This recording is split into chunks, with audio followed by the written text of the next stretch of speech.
नमस्कार, यहाँहरुलाई हार्दिक स्वागत छ मेरो च्यानलमा। यदि च्यानलमा नयाँ हुनुहुन्छ र च्यानललाई सब्स्क्राइब गर्नुभएको छैन भने कृपया च्यानललाई सब्स्क्राइब गरेर सपोर्ट गर्नुहोला। यो भिडियोमा विशेष गरेर YouTube च्यानलमा भिडियो हाल्ने, YouTubeबाट पैसा कमाउने अर्थात् तपाईलाई थाहा भएको जानकारीहरू अर्थात् तपाईलाई थाहा भएको कुनै स्किलहरू या तपाईको क्षमता YouTubeमा कसरी प्रदर्शन गर्ने अर्थात् अनलाइनबाट पैसा कसरी कमाउने, YouTubeबाट पैसा कसरी कमाउने, त्यसको लागि सबैभन्दा पहिला मैले भिडियोहरू बनाएको छु। भिडियो कसरी एडिट गर्ने, भिडियो कसरी अपलोड गर्ने अर्थात् YouTubeबाट पैसा कसरी आयो, मैले पैसा पाएँ भन्ने भिडियो त बनाएको थिएँ। तर आजको भिडियोमा मैले यहाँहरुका लागि त्यो सबैभन्दा पहिला चाहिँ YouTube च्यानल त चाहियो नि।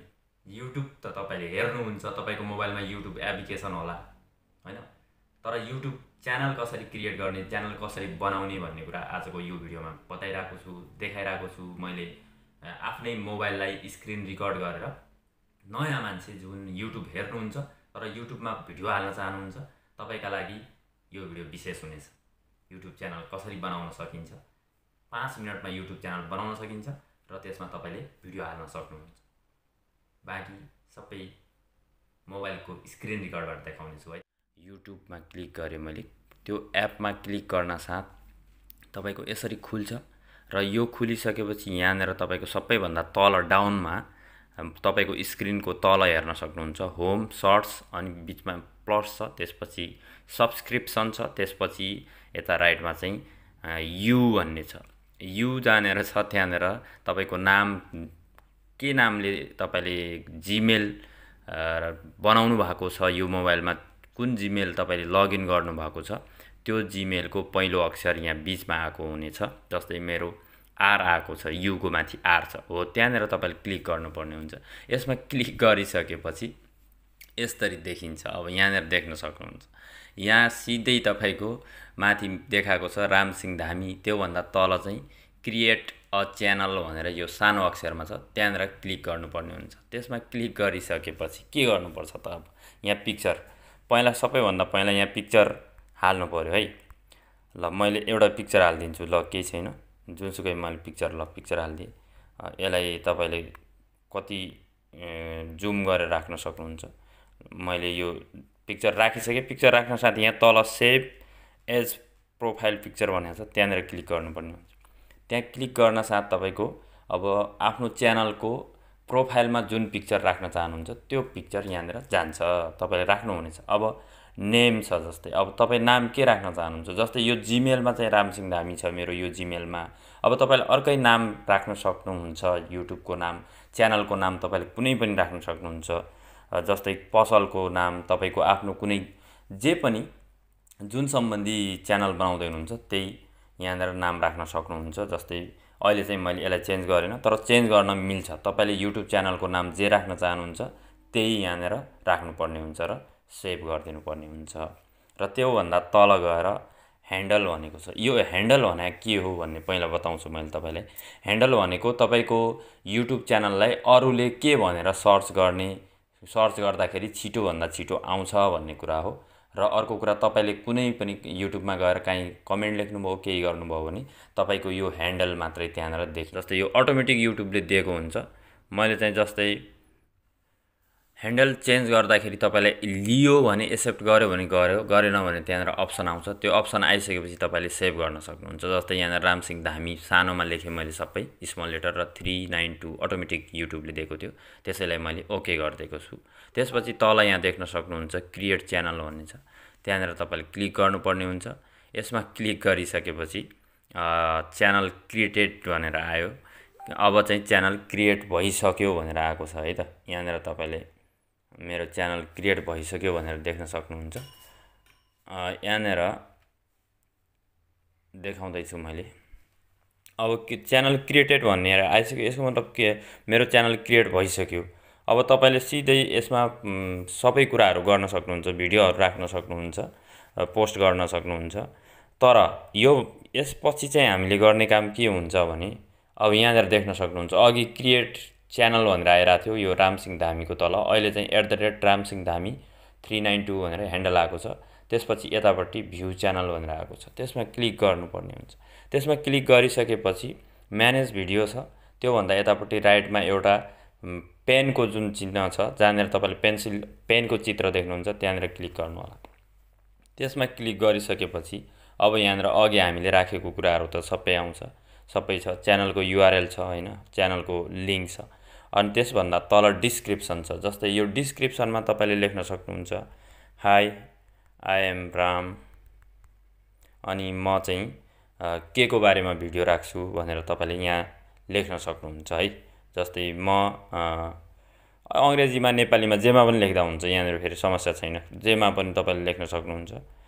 I am uploading educational videos भनेर जे तपाईँले लेख्न चाहनुहुन्छ डिस्क्रिप्सनमा, तपाईँको यो च्यानलको डिस्क्रिप्सन हो, त्यही भएर च्यानलमा लेख्न सक्नुहुन्छ। त्यसलाई सेभ गर्न सक्नुहुन्छ है त। लेखिसकेपछि सेभ गरिसकेपछि यो डिस्क्रिप्सन भइसक्यो, तपाईँको च्यानलको नाम पनि भयो, ह्यान्डल भयो, प्रोफाइल भयो। र त्यसपछि यहाँनिर माथि यो प्रोफाइलको राइटमा एउटा अर्को क्यामेरा देखिन्छ, त्यहाँनिर त्यो भनेको ब्यानर हो। त्यो के भने तपाईँलाई यो ब्याकग्राउन्ड हो, तपाईँको प्रोफाइलको ब्याकग्राउन्ड अर्थात् तपाईँको च्यानलको ब्याकग्राउन्ड हो। त्यसमा क्लिक गरिसकेपछि यहाँनिर take a photo, choose from your photos भनेको छ। यहाँबाट तपाईँले ब्यानर तयार पनि गर्न सक्नुहुन्छ आफैले र चुज पनि गर्न सक्नुहुन्छ। जस्तै मैले यहाँनिर एउटा फोटो ल राखिदिएको छु। के भन्छ यो चाहिँ साइज मिलेन भनेको छ है त, 1024 बाइ कति हुनुपर्छ भनेको छ। यो फेरि अर्को भिडियो मैले बनाइदिनेछु यसमा कि तपाईँलाई सजिलो होस्। त्यहाँनिर यो प्रोफाइल पिक्चर कसरी बनाउने अर्थात् ब्यानर कसरी बनाउने भन्ने पनि मैले एउटा एउटा भिडियो बनाउने छु। अहिलेलाई तपाईँले त्यति मात्रै बुझ्दा पनि हुन्छ। यहाँनिर मैले यसलाई राखिदिन्छु यदि लिन्छ भने। यसरी देखिन्छ भनेको छ है त, यो कसरी देखिन्छ भनेर देखाएको हो। यो तपाईँले कहाँनिर देखाउन चाहनुहुन्छ त्यहीँको देखाउन सक्नुहुन्छ, यसरी तलमाथि गर्न सक्नुहुन्छ। यसरी देखाउन सक्नुहुन्छ। यो भनेको डेस्कटपमा कस्तो देखिन्छ, अरू डिभाइसमा कस्तो देखिन्छ भन्ने कुरा हो। पछि तपाईँले थाहा पाउनुहुन्छ यो के हो भन्ने कुरा। अहिलेलाई चाहिँ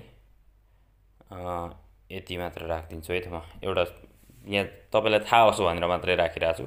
यसलाई चाहिँ ब्यानर कसरी बनाउने र तपाईँको प्रोफाइल पिक्चर कसरी बनाउने भन्ने कुरा पछि देखाउन सक्छु म अर्को भिडियो बनाउँछु छुट्टै। अहिले यहाँ देख्न सक्नुहुन्छ, अहिले यसको ब्यानर आइसकेको छ। च्यानलको पछाडिपट्टि पनि तपाईँले देखिसक्नुभयो अहिले। अब यहाँ देख्नुहोस्, अहिले भर्खरै यति फरक भइसक्यो। नाम तल क्रिएट च्यानल थियो पहिला, अहिले मेरो के अरे ह्यान्डल आएको छ @ramsinghधामी 392 भनेर। अनि यता प्रोफाइल पिक्चर आयो, माथि यहाँ ब्यानर आइसकेको छ। अब गर्नुपर्ने खासै काम केही छैन, डिस्क्रिप्सन पनि राखिसक्नु भएको छ। बाँकी धेरै सेटिङहरू छन् त, तर बेसिकली यति भयो भने तपाईँले काम गर्न सक्नुहुन्छ, भिडियो राख्न सक्नुहुन्छ। र पछि गएर सबै कामहरू सेटिङहरू पछि तपाईँले सिक्दै जानुपर्ने हुन्छ। त्यसको बारेमा पनि म अर्को भिडियोहरू बनाउने छु। अब तपाईँले सिधै यहाँ क्रिएट भन्नेमा जानुहोस्। क्रिएटमा गइसकेर सर्ट बनाउनु छ भने यसरी सर्ट राख्न सक्नुहुन्छ यहाँनिर हैन, यसरी सर्ट राख्न सक्नुहुन्छ। अब सर्ट होइन, सर्टलाई पनि यहाँ माथि देख्न सक्नुहुन्छ, राइटको माथिको कर्नरमा 15 सेकेन्ड छ, त्यसलाई 60 सेकेन्ड पनि बनाउन सक्नुहुन्छ। यहाँनिर 1 मिनट र 15 सेकेन्डको तपाईँले जुनसुकै सर्ट बनाउन सक्नुहुन्छ। अब मानौ त्यो बनाउनु छैन भने मैले ब्याक गइसकेपछि फेरि क्रिएटमा जान्छु। क्रिएटमा गएर तपाईँले अपलोड भिडियो छ, अपलोड भिडियोमा गएर तपाईँले फेरि यहाँ मेरो अहिले मोबाइलमा भिडियो छैन, मोबाइलमा भिडियो भयो भने जुन भिडियो तपाईँ अपलोड गर्न चाहनुहुन्छ, एडिट गरेर राख्नु भएको छ, एडिट कसरी गर्ने भन्ने त मैले बनाइसकेको छु भिडियो, त्यही पनि तपाईँ हेर्नु होला मेरो च्यानलमा। त्यो भिडियोलाई तपाईँले यहाँ सिलेक्ट गरेर यहाँ अपलोड गर्न सक्नुहुन्छ। फेरि क्रिएटमा गएँ म, यहाँनिर लाइभमा जान सक्नुहुन्छ यहाँबाट। अहिलेलाई चाहिँ लाइभ यो खुलेको छैन, पछि तपाईँले सब्सक्राइबर पुर्याएर भिडियोहरू हालेर लाइभ तपाईँलाई इलिजिबल हुन्छ। युट्युबले लाइभ पनि दिन्छ, तपाईँलाई आउन दिन्छ। त्यसपछि तल छ क्रिएट अ पोस्ट भन्ने छ, यहाँनिर पनि तपाईँले भेरिफिकेसन कोड चाहियो, तपाईँले गर्नु पर्यो भनेको छ। यसको लागि चाहिँ भिडियो भेरिफिकेसन भनेको छ। तपाईँले यसको लागि के गर्नुपर्ने हुन्छ भने अब युट्युब स्टुडियोमा जानुपर्ने हुन्छ। युट्युब स्टुडियोमा गएर तपाईँले आफ्नो मोबाइल भेरिफिकेसन चाहिँ गर्नुपर्ने हुन्छ है त। यति काम गर्नु होला। मोबाइल भेरिफिकेसन कसरी गर्ने भन्ने पनि मैले भिडियो बनाइदिने छु। तर यति गरेर तपाईँले भिडियो फेरि डेस्कटप मोडमा खोल्न सक्नुभयो भने त्यहाँबाट पनि गर्न सकिन्छ। अहिलेलाई चाहिँ तपाईँ यति गरेर आफ्नो भिडियोहरू राख्न सक्नुहुन्छ। पछिको कुरा पछि सिक्दै जाँदा राम्रो हुन्छ र मोबाइल भेरिफिकेसन चाहिँ अनिवार्य छ। यसपछि अनिवार्य त्यसलाई गर्नुपर्ने हुन्छ। त्यो म फेरि यो भिडियो कस्तो लाग्यो, यदि भिडियो इन्फर्मेटिभ लाग्यो भने भिडियोलाई सेयर गरिदिनु होला। यहाँहरूको महत्त्वपूर्ण समयको लागि आभारी छु। हवस् त, नमस्ते, सर्वे भवन्तु सुखिनः।